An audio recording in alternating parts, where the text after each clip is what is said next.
अस्सलामु अलैकुम आज बनाओ अस बचन खतर ब्याख अख लंच पैक यत जन मे नाव च थोमुत घर कुली पैन बर्गर यह हाओ बह तुह कित कन बनाओ अस एक सहल तरीकस मज तो अथ मज करो अस खास चीज इस्तेमाल यथ मज वारिया ताकत तह तो पक्यो करो अस जल्दी जल्दी शुरू मोन यह बोड़ हूँ बन तो यथ मज त्राव बह यह ओट यह कनको ओट अख कवर यह त्रो मे यथ मज 100 ग्राम कनको ओट तो बे त्राव बह यथ मज यह चॉकलेट पाउडर 2 चमचे बचन चॉकलेट गसान खुश तवे कोर मे इस्तेमाल बे त्राव बह यह कम नुन प्यूंता तो बे त्रावस यह खंड चमचे अख तो यह रलावो असल पे तो अमे पत त्रो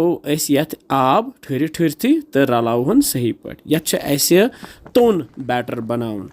यह तूत तोन बनावन कि यह पे चमचे पे पाने वसन तो आब रोजो त्रावान यूत काल तोन यह बैटर बन तो यह वन तैयार वो चमचे पे पाने वसान तो वन लागो बर्गर खतर पैन केक बनावन गोत मे लकट हिश तव वन खूबसूरत तव तो अत मे पे त्रोमुत यह थन तो यह थन फहलावन बह ये ब्रश सत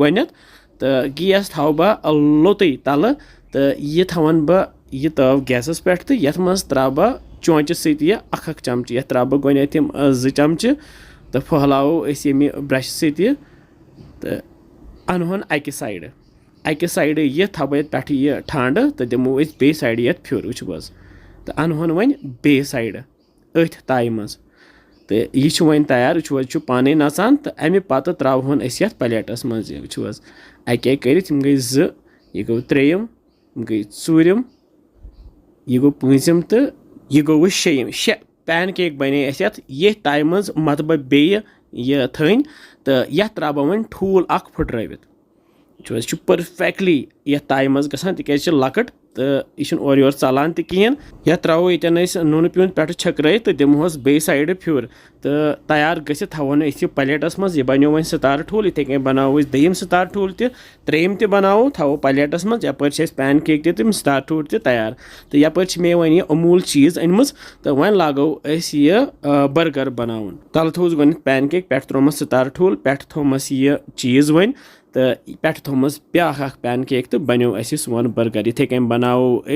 बाकी बर्गर तो थवोक साइडस कुन यह त्रेयम वन तो 3 बड़ बड़ बर्गर बने तो यम थवोक बह प्लेटस पे सजाइत वन ब्याख कम बे तैयार कर यप थो मे गैसस पे यह तव अत मुत मे थन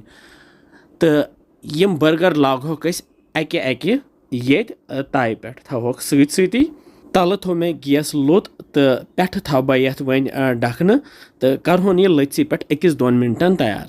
1-2 मिनट गसित करहोन यह चेक तो फिरहोन बे साइड फिर दिथ त्रेनवनी यमन बर्गरन अम क्या गस यह चामन यथ यगलित